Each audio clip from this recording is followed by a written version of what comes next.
Good evening and welcome to OpenLine. You're watching News Channel 5 Plus. We are discussing a topic today that many may not think about, but certainly is a big problem and something that officials in Davidson County see, and that is teen dating violence. In fact, if you don't know, February is actually Teen Dating Violence Awareness Month. And to help us discuss this topic and dissect all of the information are the officials that probably have a lot of knowledge about that. And we have two officials from the District Attorney's Office. We have Chris Buford to my left and Lindsey Moreland closer to my left. Thank you guys so much for being here. I know you are wearing orange, so we see some orange, and I believe that is one way of recognizing Teen Dating Violence Awareness Month. Is that so? That is so. That is absolutely so. We made a plan at the beginning of the month. We talked around in our office and we decided, you know, February 13th, that was going to be our day, and we got together and different folks in our office wore orange, and we took a picture together just to commemorate as one of the activities trying to raise the awareness of teen dating violence. How bad is this problem, particularly in Nashville? Okay, well, I don't have specific statistics in Nashville, but I can say that some statistics indicate nationally there are 1.5 million teens that are affected by dating violence.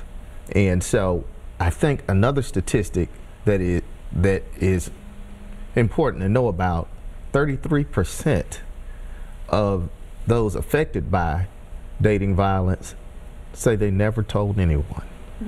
And I think one of the things we have to recognize is that teens may be affected by something, but they just don't know who to go to, they don't know who they can depend on to talk to it about, and don't know where to turn sometimes. So you might have some instances, but I suspect it's very, very much underreported.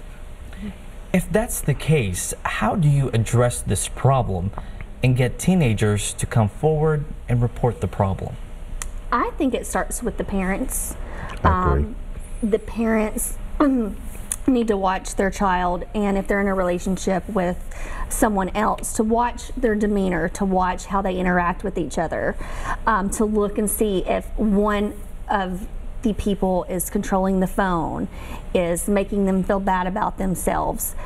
Things to do in public, which means it probably gets worse in private. Mm-hmm. We'll talk about the signs in just a bit, and I feel like that's what you're alluding to. But for those watching right now, if you do have any questions about this topic, certainly if you are a parent with teenagers, and really maybe even comments on personal experiences or what you have learned, make sure to call us at 615-737+. The number is there on your screen. And Lindsey, you talked about it briefly, kind of what is out there in private versus public. What are some of the signs that parents should really look out for? Again, they should look and see who is controlling the phone. Does each person have the passcode? Do they know it? Do they go through it? That's one indicator. And of course, it's not a complete indicator, but that's kind of a red flag, like watch them a little closer. Does one of the teenagers put the other one down, like say mean things about them or make them feel bad about themselves? You know, do they tell them they can't hang out with friends and they try to control them? Control is a huge factor, I think, in teen and adult world. And you know, do they tell them, oh, you can't do this, you can't do that, you can't go to that football game, or I don't want you going skating with your friends? Again, control. So if you know your child is being controlled, so to speak, and of course teenagers can sometimes get a little emotional, get angsty, as a parent, how do you approach that then? I would say, I'm a parent of two teens, and I think you have to do two things that very important to me. I think number one, you have to be kind of nosy. That goes against what we think about respecting people's privacy, but as a parent, you want to be able to know who your children are speaking to, know some things about that person, some of their involvement, and so I think you have to be, you know, a little bit nosy, and so I think that's the main thing that I can think of. Continuing to ask your child who they're speaking with, know those folks. And one thing that I try to do, and my wife and I try to do, is keep the lines of communication open. You want your children to be able to trust you.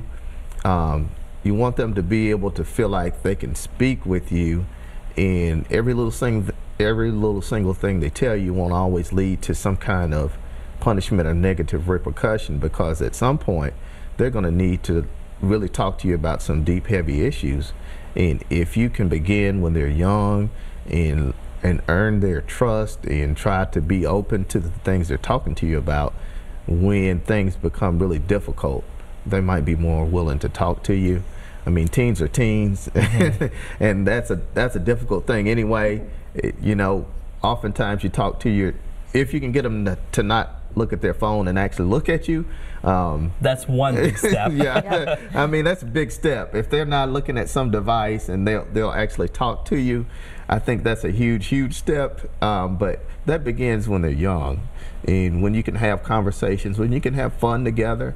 Then when things get a little difficult, get heavy, or they need someone to speak with, they might be more willing to come talk to you. Well, if your child admits to any type of abuse with this person that they are dating, then what's the next step?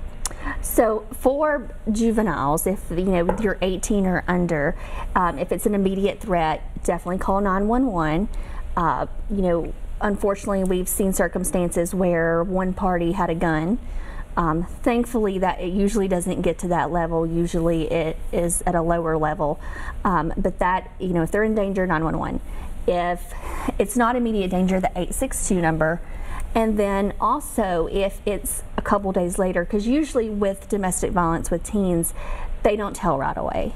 So if it's a couple days later, call the police, make a police report, and then the child and their parent can go down to juvenile court and file a petition and have that other party served without really getting the police involved. So sometimes that helps, because the child is in a relationship or they have feelings and they do not want police brought in, and they don't want to make a big scene about it. But maybe that other person needs something to happen so they can learn how to be in a productive relationship.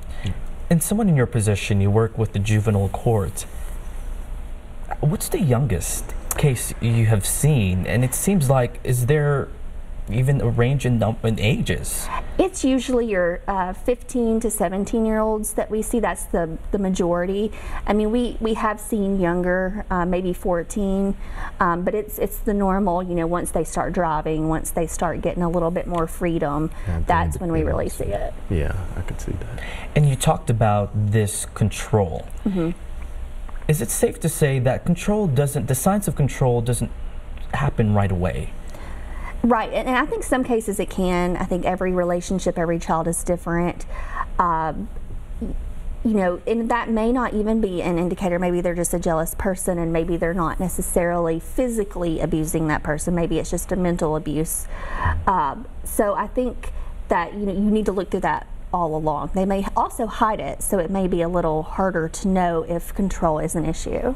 You mentioned being on the phones. I feel like social media just has changed the game for everything, and unfortunately it could have exacerbated the problem. Is that safe to say?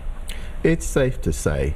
I think we experience these days situations where kids use the social media to communicate. They send messages, they send pictures, they send videos, all these different things they use, and the social media is prevalent to them. They probably rather text each other than have a conversation, I think. And oftentimes things they start to bubble up on social media. One kid says something to another, or somebody wants to know why you communicated with that other person. And jealousy can become a part of it. I see you're talking to this other guy on social media.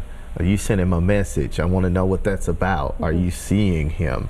Are you all involved together? And so you can see how social media can play a big part in it. And once again, as in the dynamic for adults, even with teens, power and control is at the crux of the matter for domestic violence. That's what all of these tactics that batterers use and people who abuse, it revolves around power and control. When someone is on the phone and they're texting someone and want to know, who are you texting? And give me your password so I can see who you're texting. I want to see who else is in your contacts. I want to see who else you've been calling. So give me your password. Of course, we all know password is intended to protect someone's privacy.